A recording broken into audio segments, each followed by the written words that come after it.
ఈరోజు ఈ pamphlet release చేయడానికి కారణం ఏంటంటే మార్చి 22 అనగా ఆదివారం మధ్యాహ్నం 2 గంటలకి డాక్టర్ బీఆర్ అంబేద్కర్ కోనసీమ జిల్లా ధూమ్ తడక్ బహిరంగ సభ ఏర్పాటు చేయడం జరుగుతూ ఉన్నది.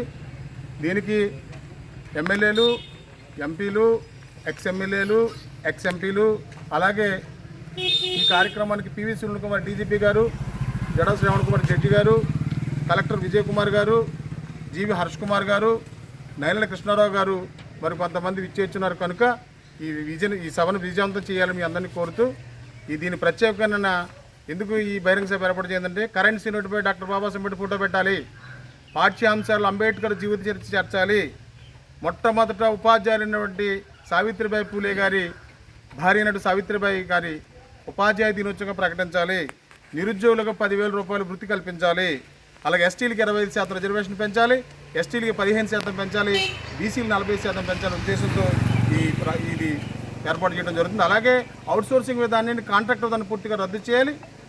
అవుట్సోర్సింగ్ విధానాన్ని కాంట్రాక్ట్ రద్దు చేస్తూ అదేవిధంగా వాళ్ళని పర్మనెంట్ చేయాలని కోరుతున్నాం. అదేవిధంగా ఓఎన్జీసీ అనేకసారి మన కోనసీమ జిల్లాలో బ్లోట్ అవుతున్న ఎవరు పట్టించుకోవట్లేదు. కాబట్టి స్థానికులకే ఉద్యోగాలు ఇవ్వాలని ఇందులో ఒక తీర్మానం జరుగుతుంది.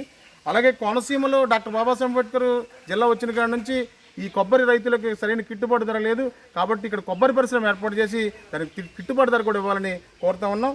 అలాగే ఇక్కడ ఆదూరులో బౌద్ధ స్తూపం ఉంది, చాలా చరిత్ర కలిగింది. ఆ బౌద్ధ స్తూపానికి 2,500 కోట్ల రూపాయలు ప్రకటించాలి, దాన్ని పర్యాటక కేంద్రంగా ఏర్పాటు చేయాలని కోరుతా ఉన్నాం. అలాగే డాక్టర్ బీఆర్ అంబేద్కర్ కోనసీమ జిల్లా విడిపోయాక ఇక్కడ ఎయిర్పోర్ట్ నుంచి రోజుకి 30 మంది విదేశాలకు వెళ్తున్నారు కనుక ఇక్కడ ఎయిర్పోర్ట్ పెట్టాలి, దానికి డాక్టర్ బీఆర్ అంబేద్కర్ ఎయిర్పోర్ట్ని పెట్టాలని కోరుతూ ఈ తీర్మానం చేస్తూ బహిరంగ సభ ఏర్పాటు చేసాం. అందరూ తప్పక రావాలని కోరుతూ మీ అందరికీ పేరు పేరున విచ్చేసిన వారందరికీ పేరు పేరున జైభీముతో సెలవు. Doctor Babasaheb Ambedkar, doctor Babasaheb Ambedkar.